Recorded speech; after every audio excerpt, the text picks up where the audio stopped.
Şəhid Boyacı İsmail Ərəz Peşə Texniki Anadolu Liseyində həyata keçirdiyimiz yanğın təxliyə təlimindəyik. Pəncərə üzərinə binanın xarici hissəsinə quraşdırılan Life-Rock sistemi və ucunda yerləşən pola halat vasitəsilə nəzarətli eniş təmin olunur. Sistem tamamilə elektriksiz və mexanikidir. Yüksək istilik şəraitində belə öz performansını qoruyur. Mülki üstüdən təsirlənmə və ya huşunu itirmə hallarında belə nəzarətli eniş mexanizmi sayəsində təhlükəsiz təxliyə təmin olunur.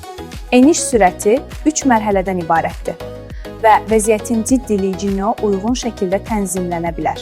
Sistem 180 kq daşıma qabiliyyətinə malikdir. Yaya eniş tamamlandıqdan sonra sistem poğat halatı avtomatik şəkildə geri sarır və növbəti istifadə üçün hazır vəziyyətə gəlir. Fövqəladə hallarda təhlükəsiz təxliyə düzgün sistemlə mümkündür. Həyətdən mal uçan halatı çək.